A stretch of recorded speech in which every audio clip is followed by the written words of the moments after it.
Early on a Monday morning at 6 a.m., I woke up to the loud noise of heavy machinery. I froze when I looked out my window. Sledgehammers were being used by strangers to break up the wooden bridge my grandfather made by hand in 1923. It was the only way to get to our family cabin. What shocked me more, though, it was our HOA president, Darla Hensley, who was right there shooting it like a bad reality show. It looked like she was protecting the area. It was for the safety of the community. It was war, I said. She had no idea that taking down that bridge had set off something much older and deeper that was out of her control. Stay with me, because she'll be live streaming her own breakdown in 2 weeks. My heart was racing as I ran outside. There was more to that bridge than just wood and nails. It was where my grandpa taught me how to fish, where I buried his ashes, and where I hoped to teach my children one day. It felt like someone was smashing my childhood every time something hit the mud. Darla looked at me and smiled. She turned her phone so that my shocked face would show up on her video. She said with a smile, "Good morning, Jake. Sorry for starting so early. To keep everyone safe, this dangerous building had to be torn down. Anything that would show she had permission was what I asked for." She smiled even more. She told her viewers, "Some people don't get that community rules are for everyone, even if it's not convenient." She said that the HOA had voted in a hurry the night before. I never got a warning, though. I've lived here for 6 years and have never missed a meeting. I pay my dues on time and always do what the rules say. All of a sudden, there's a vote in secret, and I'm not allowed. She just shrugged when I told her that. "Maybe pay more attention to your mail next time," she told him. The workers kept breaking things. The filming went on. "Some people in the neighborhood think feelings are more important than safety," she said on camera. But that's not how a decent neighborhood works. It was a huge mistake. Though she had no formal proof, she talked about responsibility while destroying local history. I kept my temper in check. If I got mad on her video, I would look like the one who is wrong. It was too late when the cops showed up. There was no bridge. The police officer said it looked like a civil HOA issue and not a crime. We can't do much unless you can show they didn't have permission. It was sad to see the last of my grandfather's work being thrown away like trash. Sometimes being a leader means making hard choices. Darla smiled for the camera. Because of what we did, Pine Lake is safer now. She talked like she was a war hero when she used the word decisive. In reality, she was just a jobless insurance adjuster who ran for president because no one else did. Her car drove off, leaving me with the nails and broken wood that used to be my family's bridge. But something clicked when I saw the mess. She thought she was strong because of her video and her fake authority. She didn't know what she had done, though. I went back inside the house and got out the old survey maps that belonged to my grandfather. Not only were these plans useful, but they also showed how water got into Pine Lake, and how it could be sent somewhere else. Darla wanted to mess up my name? Okay. But there are rules to some games. I drove to the county office the next morning to see what the law said about the bridge. The clerk said it was true. The bridge was built legally in 1923. It had every right to be there because it was a grandfathered building. Darla's vote wasn't legal. She didn't tell all the homeowners. But it would cost $500 an hour to hire a lawyer, and the bridge was already gone. I could go to court for 2 years, or I could find a faster way. I looked through boxes of my grandfather's things that afternoon. Near Pine Lake, I found old maps, tools, and notes about how the water flows. As a child, I didn't pay attention when he talked to me about water management. I got it now. He wasn't just a tracker. He helped plan the first system of water that fed Pine Lake. In his notes, he talked about a control system that was hidden in the woods. It was in charge of most of the water going into the lake. Following his map, I went on a 20-minute walk through the bush. A concrete building was hidden by plants. I pushed the old door open and used the flashlight on my phone to look inside. It smelled old and damp in the room. In the middle, there was a huge wheel valve that looked like it came from a submarine. The notes say that this valve in charge of the main water pipe from the creek to Pine Lake. I turned it a little and watched the water level in the creek go down. I felt like I had a link to my grandfather all of a sudden. He had used this to handle droughts and storms. He taught me that rules and money are not as important as information and getting ready. Darla kept hitting me while I was figure out my secret weapon. She went live again that night, this time standing next to the trash on my land. Our bad neighbor is back for day 2, she said. Still not following the cleanup order. I woke up the next morning to find a police report on my door. It gave me 48 hours to get rid of the bridge pieces, or a $200 fine every day. Darla signed it. In order to look like the good guy, she made me clean up the mess she made.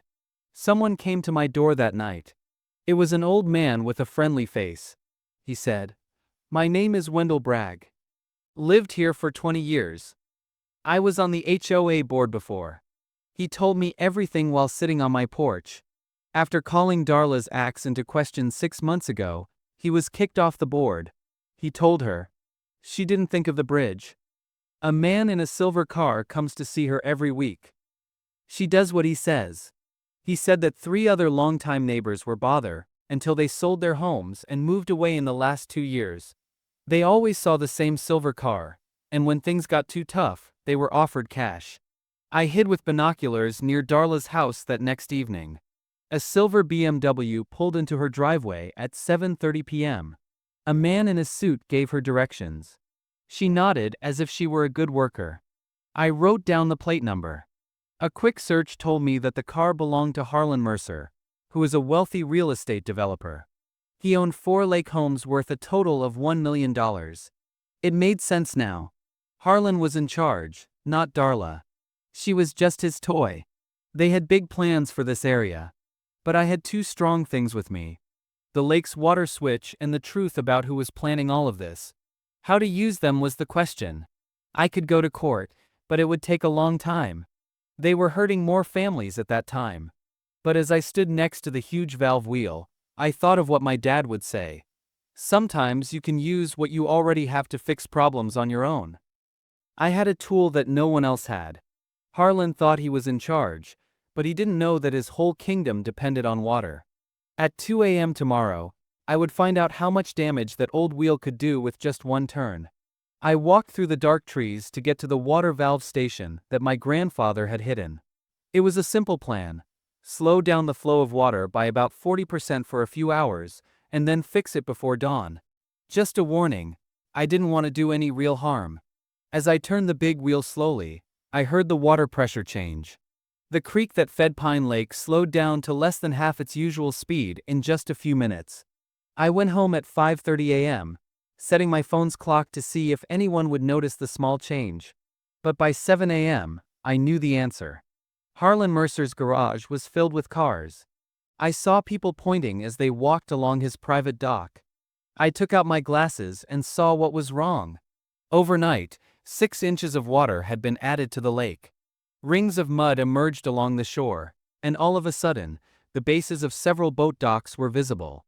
Harlan's perfect view of the lake now showed 20 feet of dry lake bed. It wasn't dangerous, but everyone could see it. Plus it's very embarrassing. Plus it was even better to see Darla try to explain it. She went live from Harlan's dock at 8:30 a.m. Behind her, the low water was easy to see.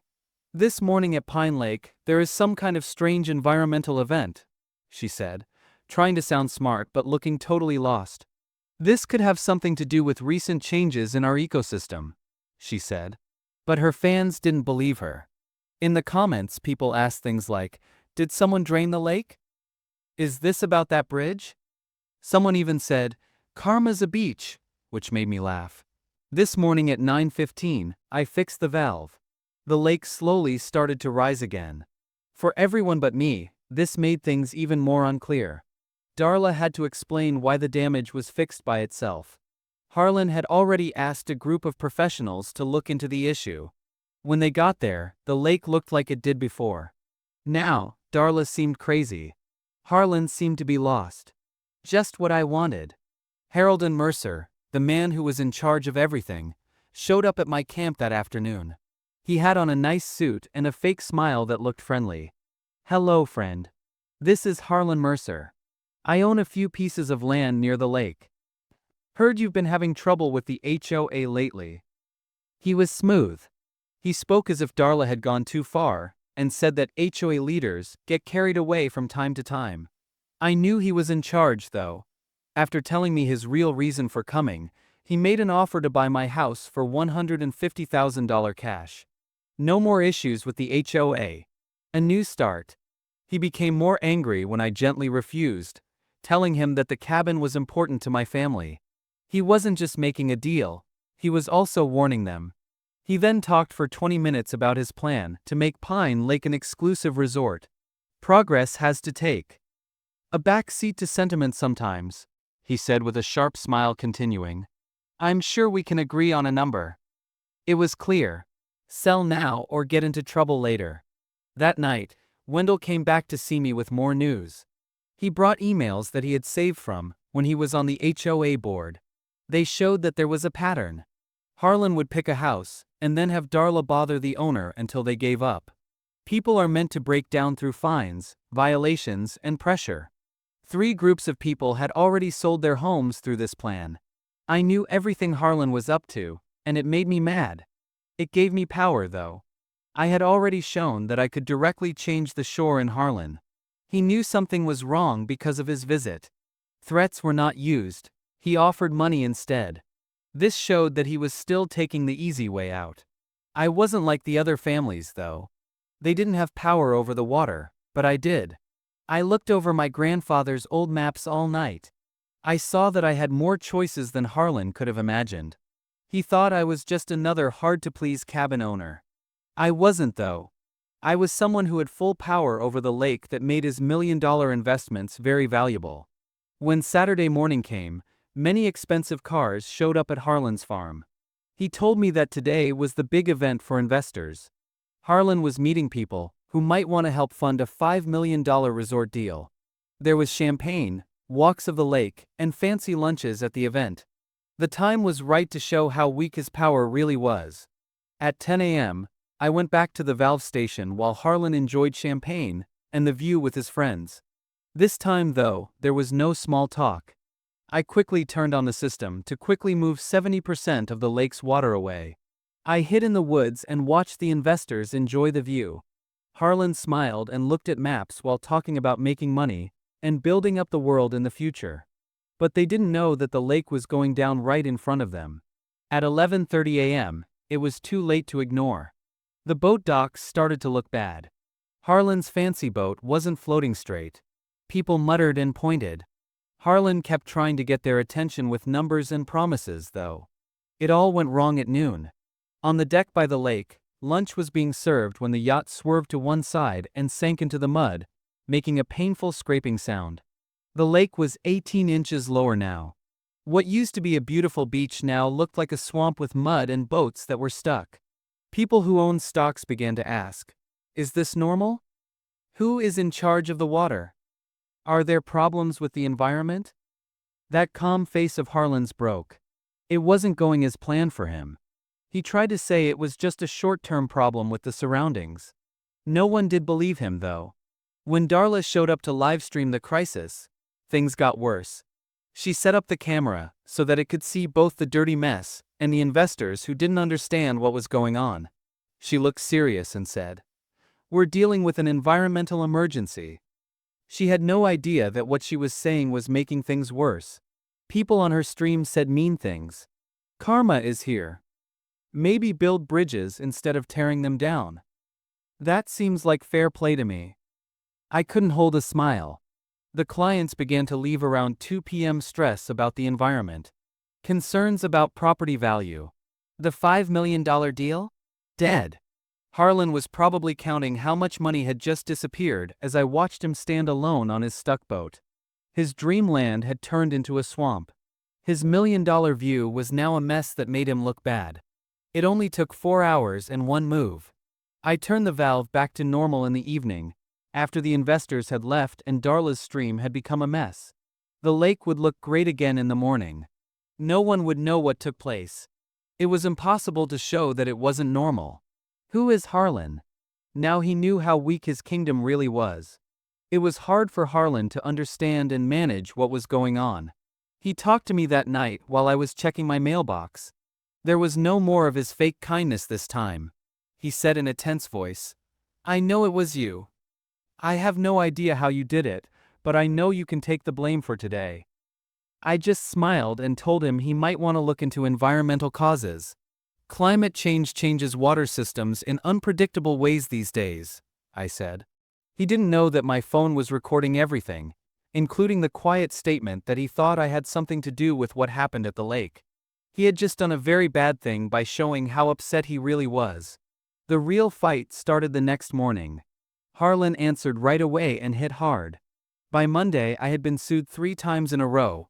One for damage to property, one for damage to the environment, and one for being mentally ill and a danger to the neighborhood. A private detective began to follow me around and take pictures of what I did every day, looking for anything he could use against me. Darla called emergency meetings for the neighborhood and told people about safety concerns about me. She said I was a dangerous neighbor who would lower property prices. Almost every day, inspectors and officials from different agencies would show up at my cabin. Some were there because of noise reports, and others came with clipboards. They all looked serious. At the same time, Darla stepped up her effort on social media. She made a group called Pine Lake Safety Alert and wrote daily updates about how I was acting, saying I was unstable. She walked around the lake 4 times a day and went live on Facebook to warn people that troublemakers like me could destroy whole towns if nothing was done. She even went from door to door with a petition to get me kicked out of the neighborhood. A lot of people didn't know me, but Darla's scary stories made them sign. She made a hashtag called #PineLakeProblems and posted edited pictures of my cabin that made it look like it was in a dangerous, ignored state. The worst part then came. Someone put big red signs that said, "Darla's neighbor," across my driveway one Wednesday night. There's no doubt that my security camera got Darla's car in the area at the exact moment what happened. The cops said it wasn't enough to press charges when I showed them the video. Even my nice neighbors stopped coming near me at the store. The constant bothering was making things better. Harlan had a clear plan: to keep me from talking to anyone, scare me, hurt my image, and force me to sell the cabin. It was that night, when I was sitting in my grandfather's cabin and was surrounded by court papers, that I lost it. I had a hard time sleeping. My worry never went away. I hadn't eaten right in days. I began to think that maybe I should just give up, sell the cabin and leave. I then came across an old picture of my grandfather standing proudly on the bridge he built. He was happy with his job. That bridge wasn't made for people like Harlan and Darla to destroy it. For his family, he built it to last. Myself. For the long term. I knew I couldn't leave at that point. Their wish for war would come true. It's worth it to fight for some things, no matter how hard it gets. I went back to the valve station at 4 a.m. on Sunday with one goal in mind: complete damage. No more sneaky alerts. Don't do any more tricks. I turned on all the valves, which sent 95% of Pine Lake's water away from the lake. The lake would drop 1 foot every hour after that, until it was almost empty. At morning, it was clear that the damage had been done. People who normally run by the lake were looking at a dry, muddy environment. There were boats stuck in the mud. The sun was killing the fish and making them rot. A lot of expensive boats were lying on their sides like whales that had been head up on the shore. They already had damage to their shells from the stress. Harlan's $1 million lakeside homes now looked out over a gross mudflat that went on for hundreds of feet. The smell was awful. Decades of biological matter being out in the open air. From half a mile away, people could smell it. The press came quickly. By noon, news crews from around town were there. Drones flew over the empty lake and took pictures that quickly went viral. Environmental experts were totally lost when they went on national TV. There was no drought, no accident, and no broken pipeline. There was only a lake that was gone. The story was looked into all over the country. Pine Lake and the fancy houses that used to be there were now worthless. People became scared. Homeowners saw the prices of their homes drop. The open house walks were called off. The real estate agents stopped picking up the phone. Businesses that depended on tourists visiting the lake shut down right away. At an emergency meeting for the county, More than 300 angry people swarmed the town hall and demanded proof. But no one could say what was going on. No one knew what to do. Even though Darla tried to go live from the lake, her video was full of comments like, "karma," and laughing emojis. There was no more trust in her. Harlan called every government office he could, because he was desperate to make things better. He hired a PR company. He asked the FBI to look into it. He worked hard to get the water fixed right away. But there was no way to spin a lake that was fully empty. Even worse, he came back to see me, but this time he was really serious. I was ready when the FBI asked me about possible sabotage. I showed them papers from 1898 that proved my family had water rights. I showed them old maps that belonged to my grandfather, and told them that all I was doing was restoring the normal flow of the water. Harlan had been changing the water system for years without permits, they found when they looked into it. He was stealing water from other people in the neighborhood to make his own land worth more. It was him that was being looked into, not me. I went from being a suspect to a tipster all of a sudden. I knew Harlan's empire was coming apart as federal agents looked over his fake permits and deals done behind closed doors. Still, it wasn't over yet. The meeting that changed everything took place Thursday night. There were more than 200 people in the town hall, even though it was only meant to hold 150.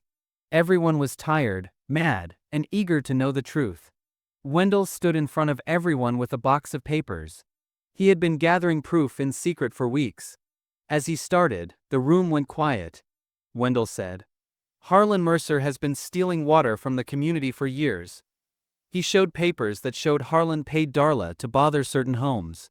Harlan was trying to get longtime locals to leave so he could build a fancy resort, as shown by the development plans he showed.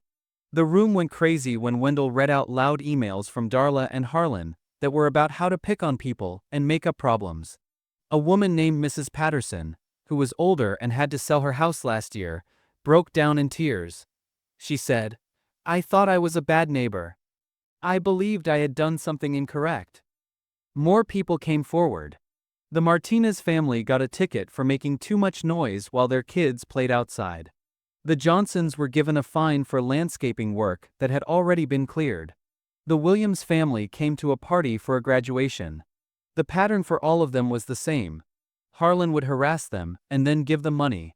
When Darla tried to video her answer, she started crying in front of everyone. "I believed I was defense the neighborhood," she said. "Harton told me that we needed to keep the prices of homes high." She told him everything, the threats, the cash, and the illegal pumps. The people who followed her turned on her. They were hurt and angry. He tried to put the blame on her, but she showed even more proof that it was him who did it. The police found out that he was using secret accounts to hide money. Environmental fraud, bribes, conspiracy, and illegal changes to the water system were quickly charged by the federal government. Harlan's kingdom fell apart. The man who thought he could erase the past of my family for money was now going to spend years in prison. My story went all over the country. CNN saw it as a case of David versus Goliath. It was called the most dramatic street fight in U.S. history by filmmakers. There was a lot of support on social media. People called me a hero because I fought against fraud. Environmental groups praised me for showing that one person could stand up to abuse by being smart, patient, and determined. I learned a very important thing. My grandfather didn't just leave me a house and a bridge, he also gave me the tools to keep everything he built safe. Harlan did very bad things. He lied on his permits, stole from the neighborhood, and was mean to many people who lived there. Families sued him because his acts caused them stress and cost them money. The whole HOA was shut down after probes. The votes were not real, and the people in charge abused their power to get what they wanted. That wasn't all, though. Environmentalists found illegal chemicals and fake changes at the bottom of the lake while it was being fixed. Nature had been hurt by these for years. By mistake, draining the lake had shown this damage. No one might have known without it. That Harlan didn't care about the law or the environment became clear. Scientists later told me that what I did was good for the lake. By draining it, I got rid of the things that were hurting it. That let nature start to get better. Then our community started to change too. Open and fair votes helped us choose new leaders.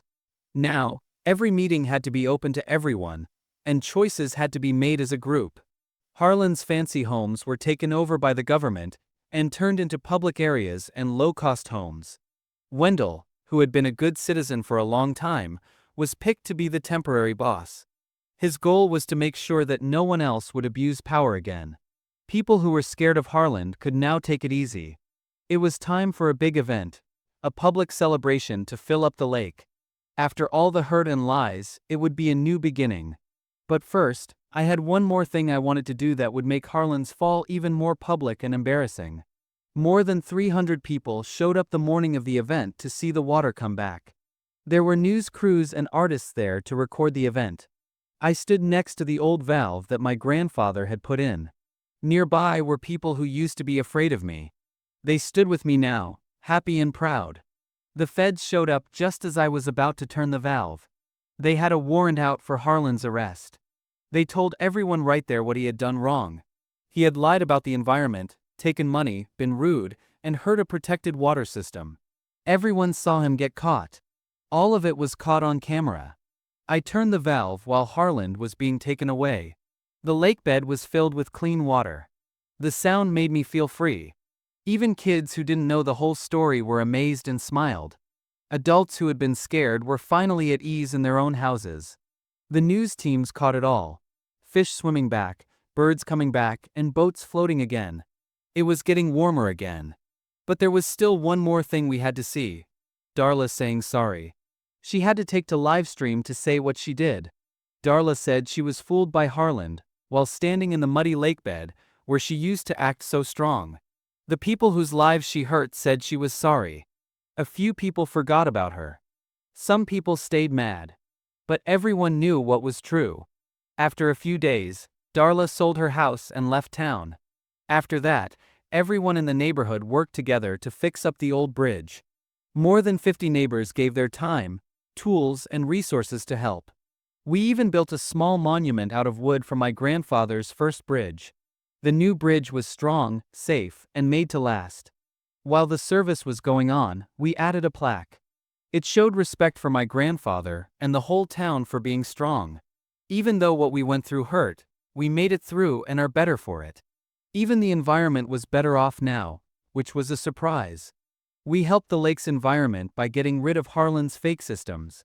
The animals came back. The water was better than ever. They came to look at our lake and told other towns what they could learn from us.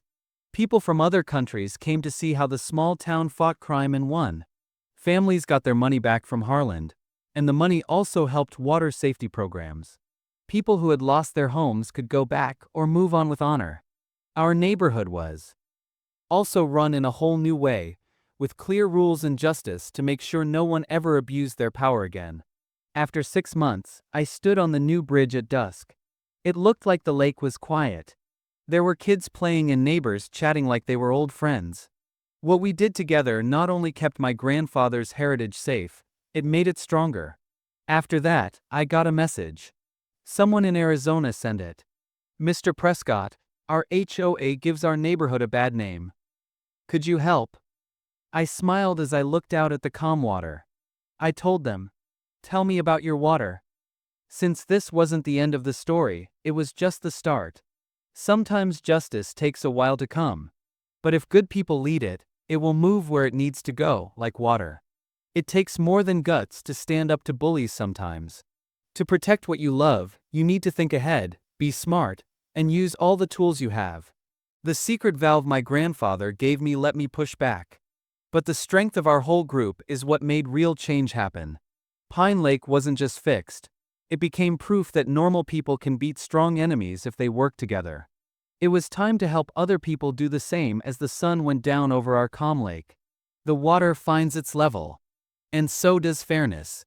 Great things can happen when people take charge and lead it where it goes.